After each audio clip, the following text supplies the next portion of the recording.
Hola, ¿qué tal? Buenas tardes. Tenemos unas 2 horas de diferencia con mi país. Estoy en una zona realmente bajo una tormenta tremenda, pero gracias a Dios se mantiene la conectividad. Y bueno, vamos a tratar de compartir estos momentos respecto de la charla de medicina regenerativa. Y aprovecho para agradecer la invitación y saludar a los amigos que tengo en Ecuador. He estado en su país, muy bonito y con muy buena atención las veces que lo he visitado. Así que voy a avanzar tratando de compartir la pantalla y ustedes me dirán si se visualiza la imagen Sí, se y, visualiza. y tienen buen sonido también. Están Sí. recibiendo, digamos, la, la comunicación. Muy bien.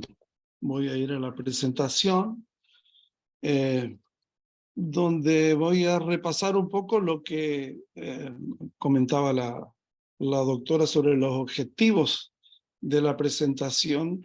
Es ubicar un poco entonces lo que es el contexto actual de la medicina regenerativa en la patología espinal, la fisiopatogenia del proceso degenerativo. Y es muy importante poder entender este aspecto para poder interpretar y entender el uso de los biológicos. Antes de avanzar, me gustaría hacer la salvedad respecto a que voy a hablar mucho de biológicos en lugar de medicina regenerativa. En cierta medida, el nombre, la denominación de medicina regenerativa le ha jugado en contra a este tipo de terapia, porque uno está esperando, digamos, la regeneración o el restablecimiento de estructuras anatómicas, y en realidad lo que se ha demostrado realmente es beneficios que uno busca desde el punto de vista de la terapéutica en los pacientes con dolor y con alteración de la capacidad funcional, que es lo realmente demostrado con este tipo de terapias. Vamos a hablar sobre algo sobre las evidencias clínicas del uso de biológicos en patología espinal. Con respecto al contexto actual, digamos que la medicina regenerativa, la medicina biológica, se desarrolla a partir de la situación de una prevalencia de las enfermedades crónicas degenerativas. Las publicaciones en el año 85 hablaban ya de 150 millones de personas en el mundo padeciendo enfermedades degenerativas como la osteoartrosis. Y esto está en clara relación con el aumento de la expectativa de vida. Los hombres llegamos apenas a los 80 y las mujeres a los 85. Esa es, digamos, la situación en la que estamos viendo la evolución de la población y el incremento de estas enfermedades.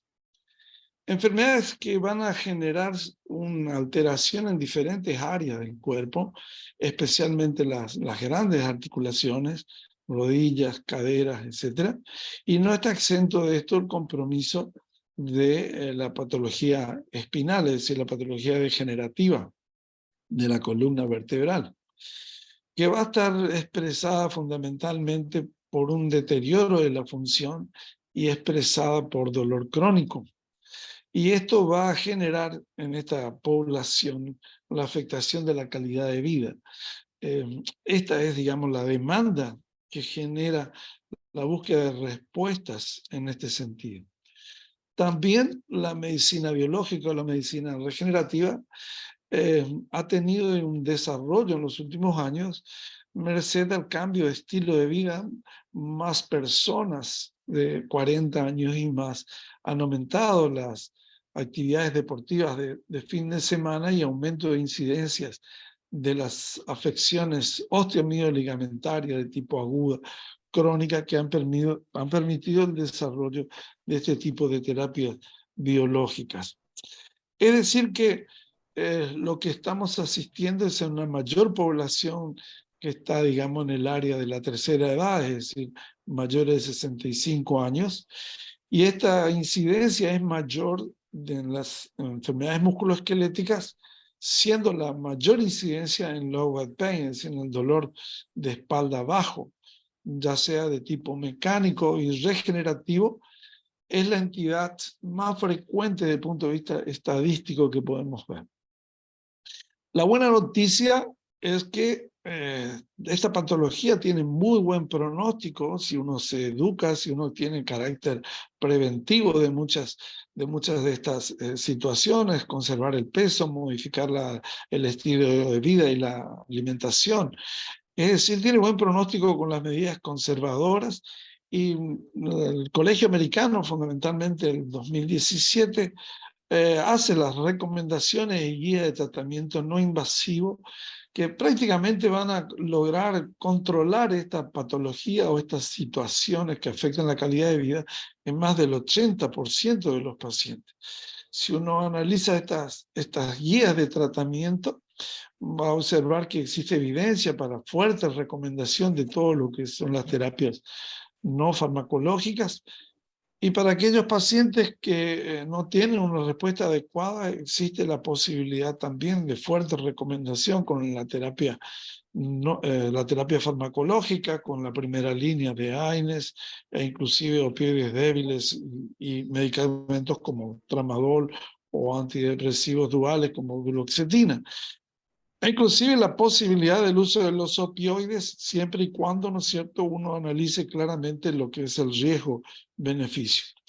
La pandemia, en cierta medida, ha generado, a través de los efectos que se conocen con respecto a la depresión de la inmunidad, especialmente de los opioides fuertes, y el efecto inmunosupresor de los corticoides, ha puesto a la medicina biológica en un escalón más elevado y como técnica, digamos, de recomendación, a partir del hecho también de que la evaluación de las diferentes técnicas disponibles para el manejo de los pacientes que no responden a la terapia no farmacológica o a la terapia farmacológica, tampoco hoy existe una clara conclusión respecto a cuál es el mejor tratamiento para el paciente con low back pain.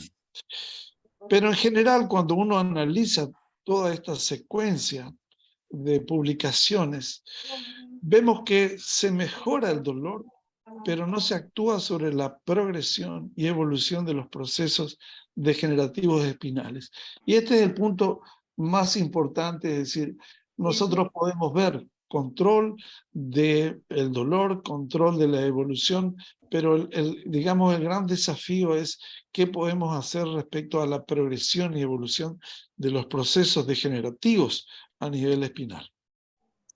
Esto ha llevado, ¿no es cierto?, a un mayor auge de la terapia de los biológicos en el campo, digamos, de los desórdenes musculoesqueléticos, fundamentalmente incluyendo el low back pain, y plasma rico en plaquetas y el uso de stem cell mesenquimales se han constituido, digamos, los elementos más importantes para este tipo de tratamiento, e inclusive a la aparición de guías terapéuticas publicadas, ¿no es cierto?, por la Asociación Americana de Médicos Intervencionistas, buscando traer, digamos, algún tipo de solución o concepto del uso de este tipo de terapia. Para poder entender el uso de los biológicos sería importante, o el uso de la terapia regenerativa, entender un poco la patogenia de los procesos degenerativos. Es muy claro, ¿no es cierto?, que este proceso, como había comentado la doctora al inicio, está en relación con condicionamientos genéticos, con microtraumas repetitivos y los fenómenos iniciales, digamos, a los cuales se asiste, especialmente en la progresión de la enfermedad discal, es una modificación de la estructura molecular de este disco a nivel del núcleo pulposo, con la pérdida fundamentalmente de proteínoglucano y de colágeno tipo 2, que es reemplazado por colágeno tipo 1. Esta modificación molecular de esta estructura va a generar un cambio biomecánico muy importante, porque son los dos componentes que mantienen la altura del disco, que mantienen la presión intradiscal y la capacidad de adaptarse a la sobrecarga gravitacional y balancear las fuerzas hidrostáticas a las cuales es sometido el disco. A partir de este fenómeno, digamos, de disminución de la capacidad de reabsorción de agua y de la absorción de carga, comienza a producirse también la presencia de una respuesta por parte de células inmunológicas de interleuquina de tipo proinflamatorias, y en su evolución van a generar fundamentalmente neurogénesis, vascularización y adherencias peridiscales. Es decir, esta progresión del disco sano al disco degenerativo va a ir generando, ¿no es cierto?, una disminución del agrecano, del colágeno, tipo 2 fundamentalmente, y la presencia en estas estructuras nucleares y extensivas también hacia el área del anillo fibroso, de una sustancia muy importante en el daño de este disco, que son las metaloproteasas. Las metaloproteasas son variadas en su constitución, en su cantidad, y quizás sea el elemento más agresivo capaz de generar el proceso degenerativo, junto a otros factores proinflamatorios que modifican el microambiente de esta estructura discal. Es decir, vamos a ir asistiendo a fenómenos morfológicos que lo vamos a ver en las imágenes a través de una discografía, cómo se disminuye la altura del espacio discal, cómo se pierde la imagen del núcleo pulposo contenido a través, digamos, de la pérdida de ese límite entre el núcleo y el anillo fibroso, va generando, ¿no es cierto?, diferentes cambios que no solamente van a afectar esta parte de la estructura, sino también la placa terminal, que se va a ver afectada inclusive con formación osteofitaria. Es decir, cambios morfológicos, cambios imagenológicos que nos van dando idea de que un proceso en el cual especialmente en las áreas, digamos, más sensibles del disco, como es la parte posterior y la parte lateral, donde vamos a asistir a la presencia de un fenómeno inflamatorio que va a tener traducción como una nocicepción, generando sensibilización periférica primero, y fíjense la proximidad con estructuras neurales que van a llevar a una sensibilización central también. La proximidad fundamentalmente con el ganglio de la raíz dorsal, con el nervio sinovertebral, también con el nervio basivertebral, la cual hoy se le está dando mucha importancia en el mecanismo de transmisión del dolor discogénico, y también la manifestación como un fenómeno distrófico simpático, la afectación del simpático lumbar que se encuentra en esa proximidad. Es decir, es un proceso evolutivo en el tiempo en el cual vamos viendo las modificaciones que tienen un carácter morfológico, y permitió a Thomson hacer una descripción y también con una secuencia imagenológica que nos permite tener, digamos, una analogía entre lo que sabemos que está pasando desde el punto de vista morfológico y los cambios que se están produciendo desde el punto de vista de las imágenes. Junto con Thomson, la clasificación de Firman es la que mejor nos acerca a la posibilidad de entender en qué etapa evolutiva del proceso degenerativo se halla nuestro paciente.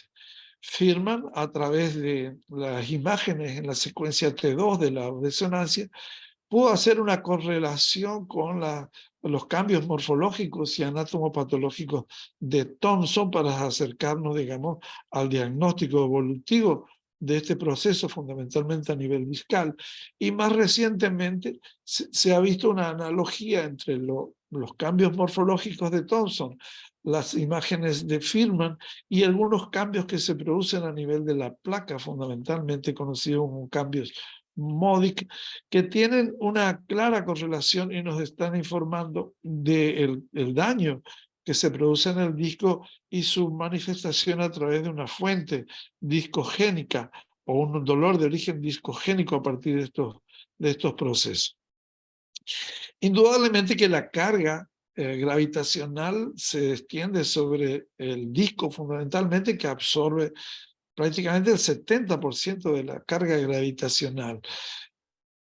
degenerativo va a llevar también a una afectación de todo lo vertebral, es decir, también lo que corresponde a las articulaciones facetarias posteriores, que sabemos de todas formas, ¿no es cierto?, que están generando una sobrecarga de trabajo a las articulaciones facetarias, que van a evolucionar también hacia un proceso degenerativo progresivo, donde existe una correlación anatómica, clínica e imagenológica. Es decir, toda la unidad espinal va a sufrir a partir de este proceso, digamos, o de esta evolución progresiva de la lesión.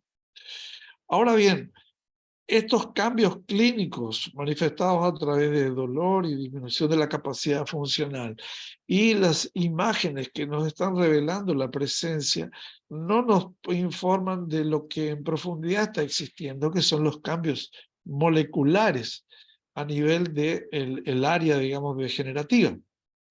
Y esto sucede no solamente en el disco, sino también en todas las articulaciones donde uno quiere evaluar un proceso degenerativo.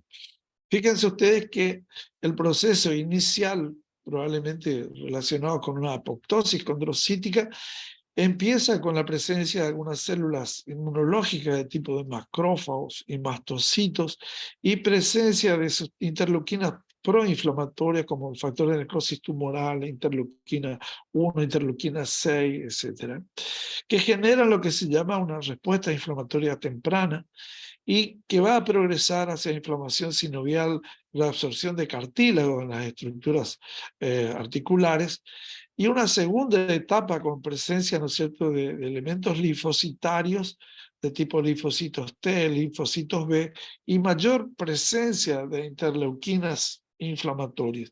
Es decir, este es el fenómeno que está sucediendo como inicio y progresión de la degeneración, es decir, células inmunológicas, liberación de citoquinas inflamatorias que se perpetúan en el inicio y en la respuesta inflamatoria de tipo crónica. Es decir, que se genera lo que se llama un microambiente molecular típico del proceso degenerativo y que quizá aquí me detengo y les llamo la atención para entender, digamos, qué está sucediendo a este nivel. Es decir, en la estructura degenerativa se asiste a un estado hipometabólico, a un ambiente catabólico con degradación de la matriz celular y extracelular de los elementos constitutivos. Y si nosotros hacemos un análisis de los componentes químicos o bioquímicos o moleculares, vamos a observar que hay un upregulation, es decir, una mayor expresión de sustancias tremendamente nociceptivas e inflamatorias como la interleuquina B, la interleuquina 6, y lo que yo les llamaba mucho la atención sobre la presencia de metaloproteasas, algunas muy conocidas como la 9 y la 2. Y en ese microambiente lo que estamos viendo es la ausencia o downregulation de sustancias protectoras o sustancias antiinflamatorias como son los factores de crecimiento beta, la interleuquina 10 y la interleuquina 4, que son quizás de las sustancias analgésicas antiinflamatorias más potentemente conocidas. También ausencia de sustancias como los TIM1 y TIM2, que son sustancias inhibidoras de las metaloproteasas, es decir, son las sustancias capaces de contrabalancear el efecto de las metaloproteasas destructivas. Los inhibidores de metaloproteasas son estereoespaciales específicos, es decir, cada inhibidor de metaloproteasa actúa sobre una metaloproteasa específica. Y también ausencia de lo que son los mediadores de la especialización en resolución o mediadores especializados en la curación de los procesos. Es decir, este es un ambiente claro, ¿no es cierto?, donde asistimos a un desbalance, y esa es la palabra, un desbalance entre factores catabólicos y factores anabólicos. Entendido esto, que creo que es lo más importante de esta charla, porque esto es lo que explica el por qué se deben usar las terapias biológicas en estos procesos, establece cuál es el objetivo terapéutico de la terapia biológica o la terapia regenerativa. Es decir, tratar de corregir el desbalance anabólico-catabólico, merced a la aplicación de citoquinas anabólicas antiinflamatorias. Es decir, el objetivo está destinado a restablecer el equilibrio y el objetivo hoy por hoy es retrasar y la búsqueda de revertir el proceso degenerativo en estas localizaciones. Es decir, corregir este downregulation de estas sustancias.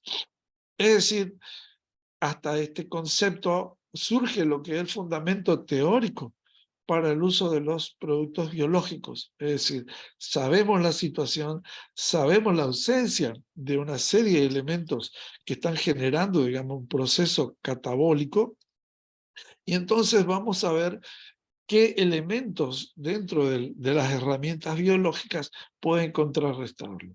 Fíjense ustedes, esta imagen muestra cómo los derivados de la sangre, los componentes celulares sanguíneos e inclusive fundamentalmente las plaquetas concentradas y también productos derivados de microcitos, de monocitos, perdón, contienen estas sustancias que ya comienzan a familiarizarse ustedes, es decir, la interleuquina 4, la interleuquina 10, los inhibidores de metaloproteasa 1, 2, los factores de crecimiento e inclusive los exosomas, de los cuales se habla muchísimo hoy, que son las partículas que contienen la información genética capaz de generar las señales para atraer elementos regenerativos, inclusive stem cell, están contenidas en estas estructuras celulares para los cuales nosotros tenemos acceso.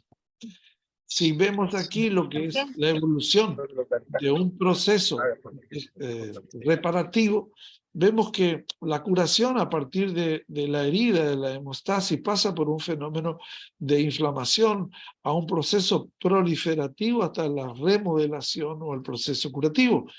Y si uno analiza las diferentes fases y analiza cómo actúan estos productos, fíjense que a nivel de las diferentes etapas evolutivas de un proceso curativo son capaces de actuar estas sustancias contenidas en los productos biológicos. Es decir, volvemos a repetir, interleuquina 4, 10, los inhibidores de metaloproteasa tan importantes y los factores de crecimiento contenidos en las plaquetas como el beta, como el derivado de las plaquetas, etc. Es decir, queda claro de que estas herramientas biológicas son las apropiadas para contrarrestar los procesos que se están generando. Estas son las herramientas o procesos biológicos más conocidos en la actualidad. Hay varias categorías de productos disponibles, pero quizá el mayor desarrollo esté en estos tres señalados aquí, es decir, lo que son el plasma rico en plaqueta, el concentrado de médula ósea, el aspirado de médula ósea, y stem cell derivados del estroma del tejido adiposo. Si ustedes ven, van a poder evaluar de que son ricas fundamentalmente en factores de crecimiento, es decir, se puede concentrar factores de crecimiento en cualquiera de estos productos y algunas de ellas muy ricas fundamentalmente también en concentrado de stem cell. Por supuesto, el grado de invasividad y la disponibilidad comercial, las dificultades para su obtención y la evidencia es muy variable respecto, ¿no es cierto?, a estos productos, y algo de eso vamos a tratar de analizar.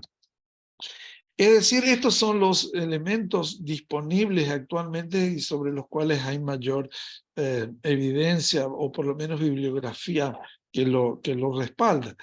Es decir, los factores de crecimiento contenidos en el plástico, o las stem cell derivadas ya sea de la aspiración de médula ósea o las derivadas de lipoaspiración del estroma del tejido adiposo. Tienen en común esta característica que marcamos aquí, que son técnicas de manipulación mínima. Son quizá la única forma, por lo menos en Estados Unidos, que es autorizado para su uso, y en todos los países donde existe algún grado de regulación, como inclusive sucede en la Argentina, están autorizados en la medida de que no tenga un proceso, digamos, de mayor manipulación, como podría ser la manipulación por expansión de cultivos, de lo cual, digamos, tiene una regulación federal mucho más complicada, digamos, de la que se puede obtener por estas técnicas de manipulación mínima. Respecto a PRP, ya se ha hablado en las reuniones, inclusive en esta misma mañana, y solamente a modo de repaso, se obtiene a través de la obtención de sangre periférica, la centrifugación para separar los elementos sanguíneos de la sangre y obtener, digamos, un producto que tiene plasma rico en plaquetas, el plasma pobre y los contenidos sanguíneos, siendo el plasma rico en plaquetas el que contiene los factores de crecimiento y el cual es obtenido siempre con carácter, digamos, de un control de seguridad, sobre todo en relación a la asepsia, para tener disponible este producto con la seguridad, digamos, de su manipulación, porque va a ser utilizado, ¿no es cierto?, en cavidades corporales y fundamentalmente el aspecto de la asepsia y el control de la infección es muy importante. Solamente voy a hacer una salvedad muy importante respecto al PRP. Es decir, nos preguntamos, ¿son todos iguales? No, y ese es el gran problema de los biológicos y el gran problema del plasma rico en plaquetas. No existe una estandarización en la producción del PRP y eso lleva, ¿no es cierto?, que la variabilidad de las preparaciones va a generar también eficacia diferente y por lo tanto no es traspolable los resultados si uno no sabe o no está claramente reconocido el tipo de material con el cual está trabajando. Y este todavía es un desafío pendiente que se llama mucho la atención en los últimos 5 años, de que debe haber, ¿no es cierto?, una formulación muy bien especificada para adjudicar beneficios de una preparación en particular. Este me parece que es un punto muy importante en el aspecto, digamos, del uso de los biológicos. Lo mismo sucede con la alteración de concentrados aspirados de médula ósea, el volumen obtenido, el proceso previo, ¿no es cierto? En nuestra zona, fundamentalmente, toda esta manipulación posterior a la extracción está regulado por la terapia dirigida por un hemoterapeuta. No puede ser, digamos, manipulado por, ni siquiera nosotros como médicos intervencionistas estamos autorizados a la manipulación del producto, sino que una vez obtenido, este producto va a centrifugación.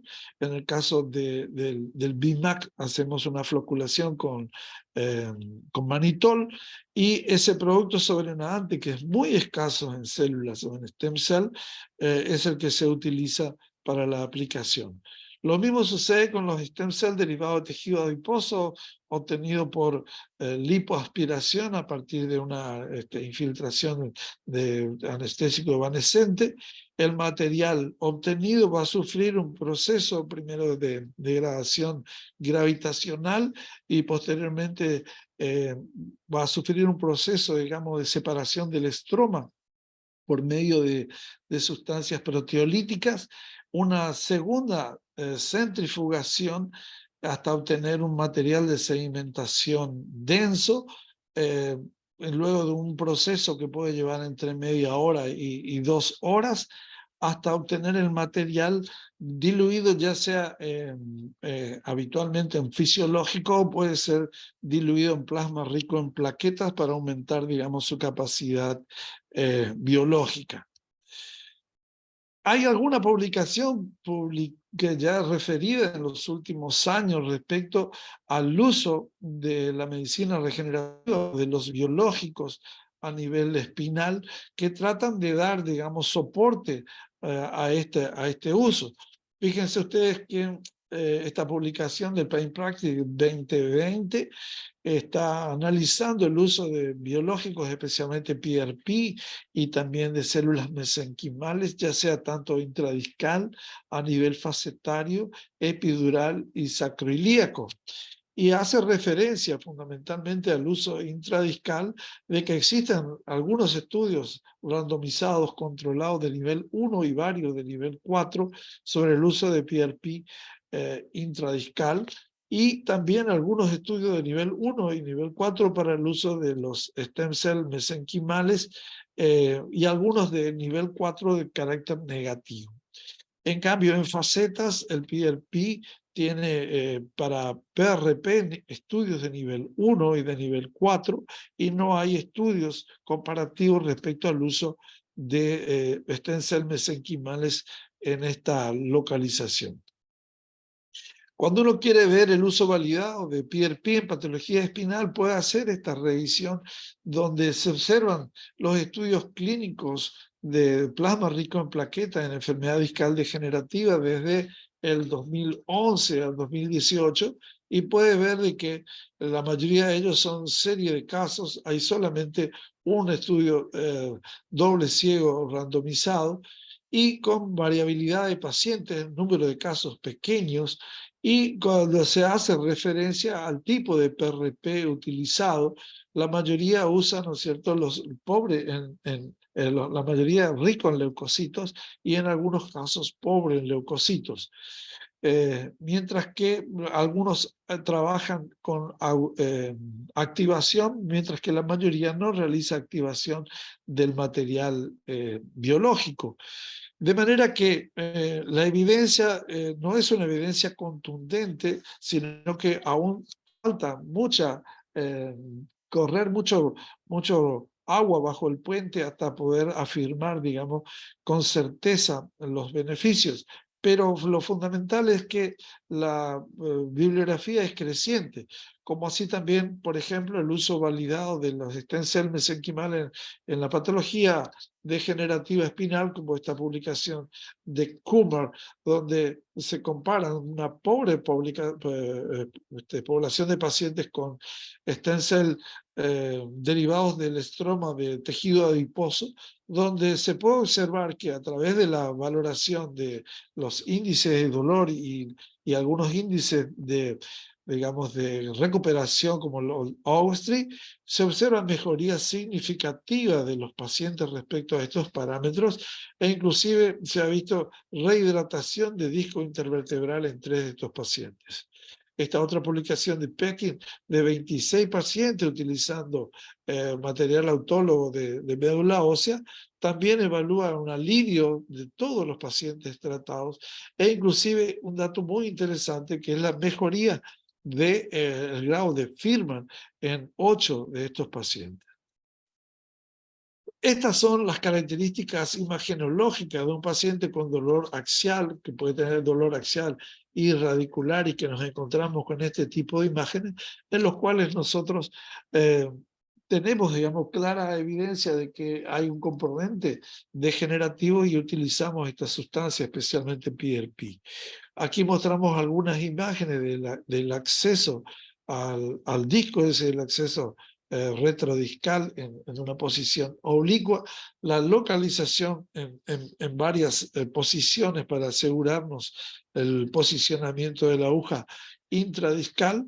Lo hacemos, por supuesto, con una técnica séptica importante, la colocación de un introductor para evitar trasladar gérmenes de la superficie, y una vez que estamos ubicados en el lugar preciso, se coloca el material biológico. Generalmente entre un 1,5 y a veces 2 centímetros, de acuerdo al daño que tenga la estructura discal, es el material que se utiliza.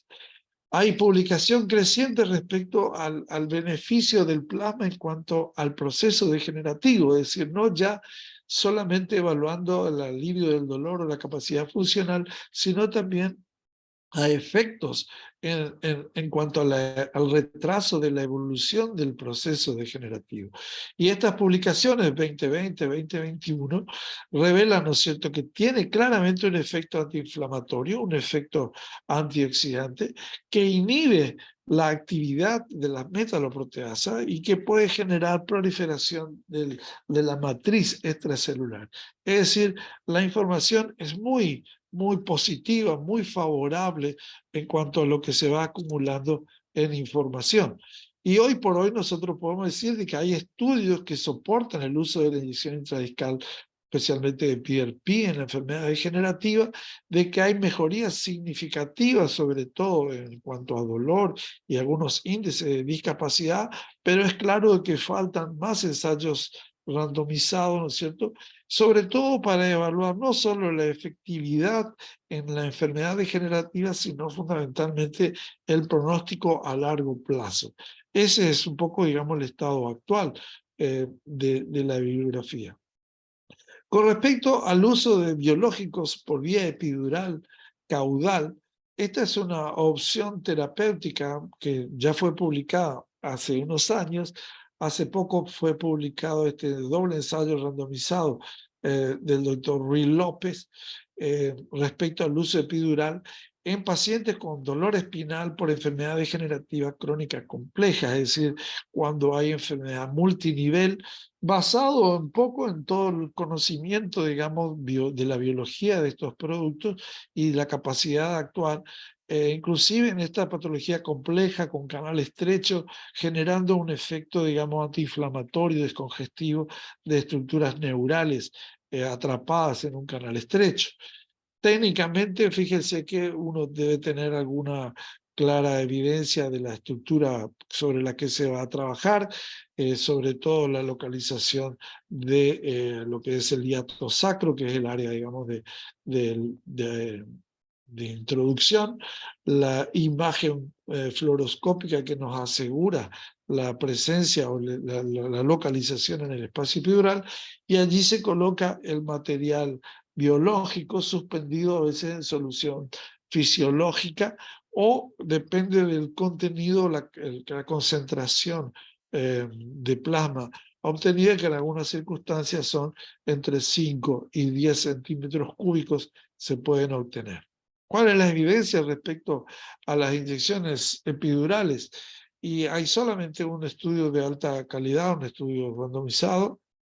Hay muchos estudios observacionales, hay un solo metaanálisis y todavía tiene una evidencia a nivel 4 para una escala de 1 a 5, de manera que falta mucha evidencia todavía respecto a esta, que es una excelente oportunidad terapéutica. Con respecto al uso de plasma rico en plaquetas a nivel de las articulaciones facetarias, que también están sufriendo el proceso degenerativo, hay algunos estudios prospectivos, como el publicado aquí, comparativo con corticoides en la inyección articular para el tratamiento del síndrome facetario. Técnicamente es una técnica sencilla por vía fluoroscópica, donde uno coloca la aguja dentro del espacio articular y coloca el material biológico.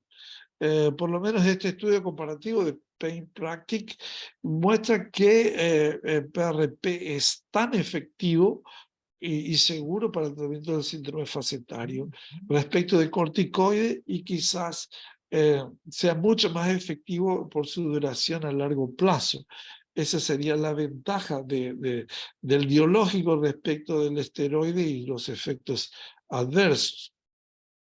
Es decir, que el estado actual del conocimiento nos muestra, ¿no es cierto?, que hay elementos celulares que tienen la capacidad de contener productos capaces de revertir, retrasar los procesos degenerativos.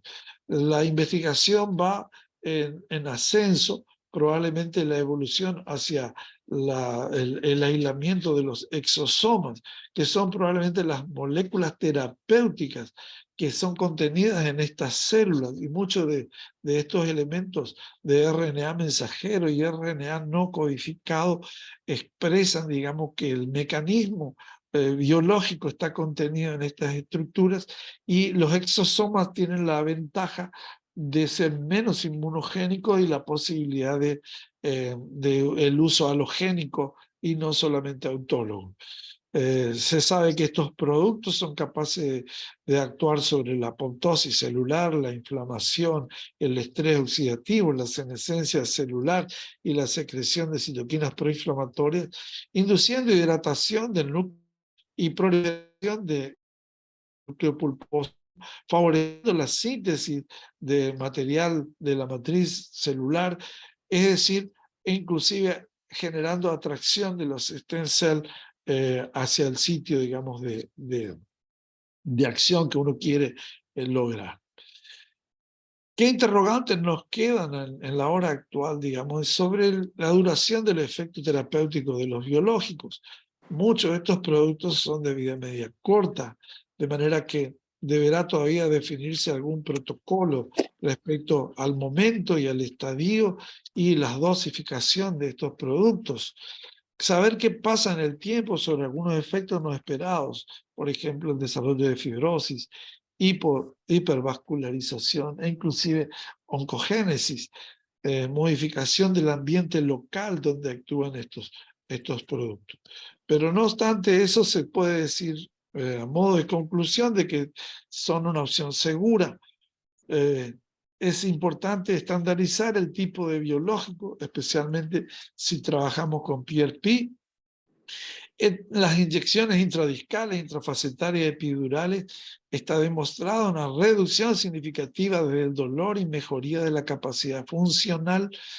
Hay mucha satisfacción por parte del paciente y está muy poco descrito la presencia de complicaciones cuando uno trabaja, digamos, fundamentalmente con técnicas asépticas, digamos, de rigor. Todavía muchos estudios clínicos de alta calidad son necesarios para asegurar la factibilidad y seguridad de estas terapias y probablemente exosoma y RNA no codificado sea el futuro en revisión respecto a las terapias de biológicos. Creo que esta es la última proyección. Les agradezco mucho la atención y les muestro un poco el lugar de donde yo vengo, al norte de Argentina, un precioso lugar para visitar. Muchas gracias por su atención.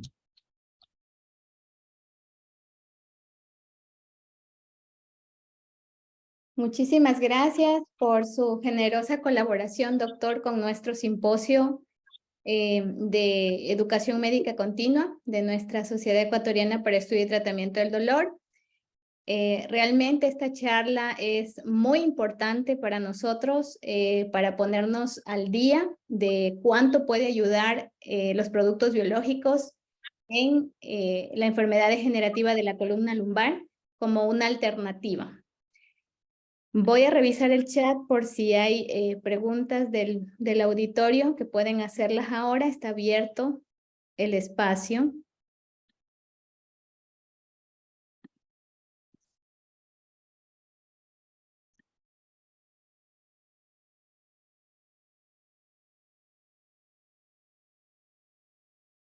Bueno, nos dicen excelente conferencia. Muchas gracias, doctor. Magistral charla, muchas gracias. Bien, yo sí tengo una pregunta en cuanto al costo. Claro que estamos en otro país, ¿no? Pero estamos dentro de Latinoamérica y sí, para mí sí es importante que hablemos un poquito acerca del costo, ¿no? Cómo en su experiencia o cómo se aborda el costo en estos pacientes. Realmente cuando no existe una contundencia respecto a la efectividad de las terapias, esa relación costo-beneficio cuesta mucho definirla, ¿no es cierto?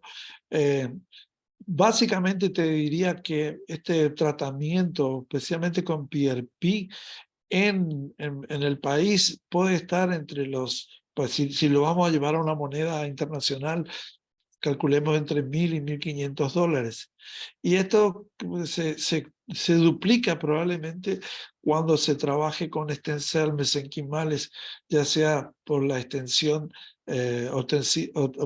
de médula ósea o por lipoaspiración. Eso más o menos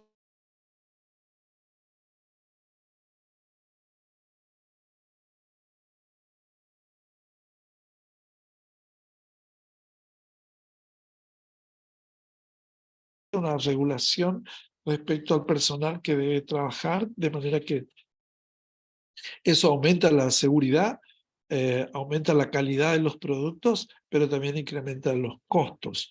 De manera que pues, creo que esa cifra es extrapolable y no sé, digamos, cómo la manejan ustedes.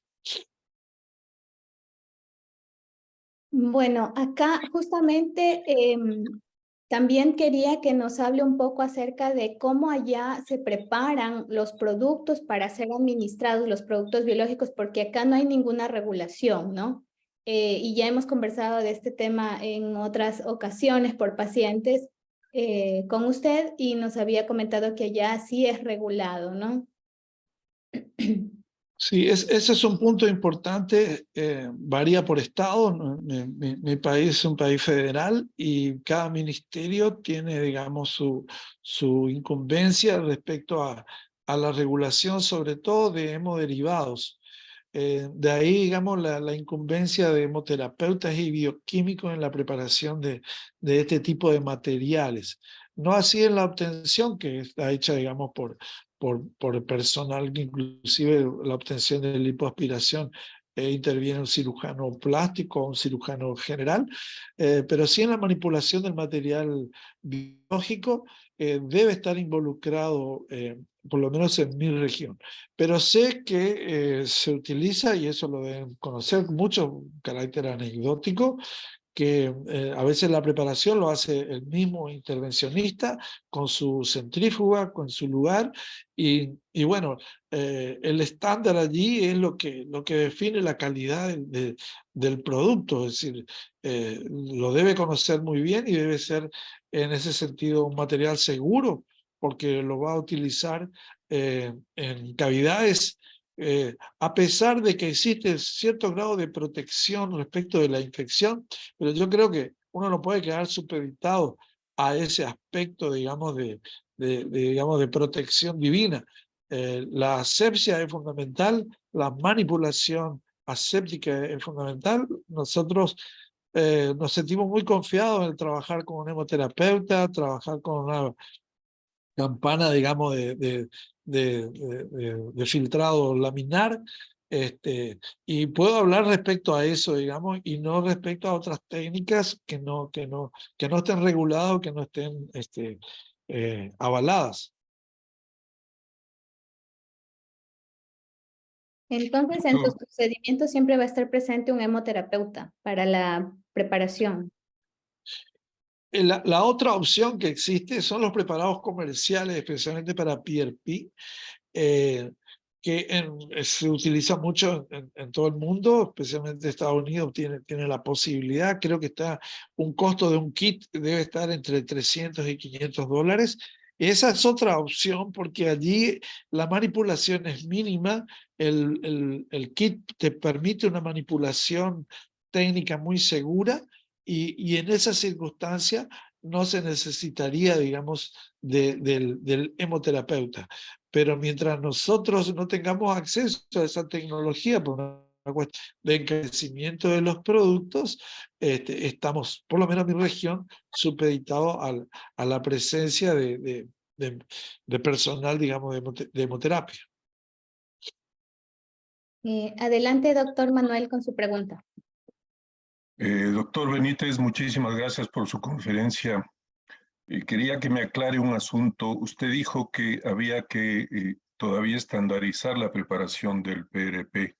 Si es una administración autóloga en cada paciente, pues, ¿qué sentido tendría el hacer la estandarización de estas preparaciones? Y lo que sí tengo claro es que definitivamente el hematólogo tiene que estar inmerso en esto, ¿no? Sí, encantado, doctor, un gusto saludarlo. Cuando uno se refiere a la estandarización, está referido no solo por el hecho, digamos, del paciente en particular, sino la estandarización cuando uno quiere hacer algún tipo de trabajo científico.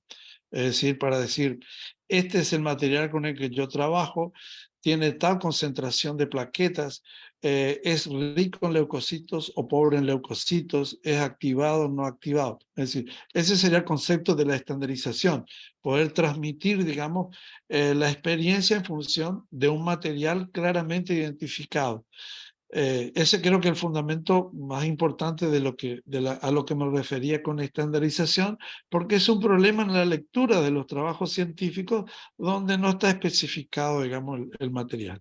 Y en forma particular, uno debe saber estandarizar la preparación para saber con qué material uno está trabajando, fundamentalmente en concentración de plaquetas y concentración de leucocitos. Por ejemplo, en el uso a nivel de disco o epidural, yo particularmente trabajo con PRP pobre en leucocitos. Va a encontrar muchos trabajos donde se trabaja rico en leucocitos. Hay gente que trabaja en rodillas y debe ser pobre en leucocitos, y trabaja en tendinopatía de hombro rico en leucocitos. Es decir, son propiedades que uno las debe conocer para poder elegirla, para poder pedirla en el trabajo rutinario de uno. Y lo otro está relacionado con la posibilidad de información científica. A eso me refiero, doctor. Muchas gracias, doctor. Muy gentil. Nos preguntan si el PRP en la estenosis espinal es una indicación, y si es así, ¿qué volumen de este plasma se administra? Mande. Es una, digamos, patología donde muchas veces tenemos muy pocas posibilidades desde el punto de vista terapéutico en formas avanzadas, y uno supone que las propiedades analgésicas, antiinflamatorias, podrían ayudar a estos pacientes, sobre todo cuando existe sufrimiento isquémico o inflamatorio o congestivo de raíces nerviosas o adherencia, etc. No hay evidencia contundente respecto al beneficio, pero sí, si se utiliza, uno puede trabajar, por eso, con el hemoterapeuta en cuanto a volúmenes, generalmente entre 10 y 15 centímetros de material es suficiente para ser administrado por vía epidural, es decir, lo que los anestesiólogos utilizamos en una peridural. Ese material ya requiere, si es mayor volumen, un procesamiento diferente, y aumenta el costo respecto a la obtención de volúmenes que son alrededor de 4 o 5 centímetros cuando es una obtención de un volumen de sangre de 20 mililitros. El proceso de mayor volumen, cuando estamos hablando de 10, 15 mililitros, aumenta los costos del procesamiento, pero ese sería más o menos el volumen utilizado, y si lo hacemos en suspensión de solución fisiológica.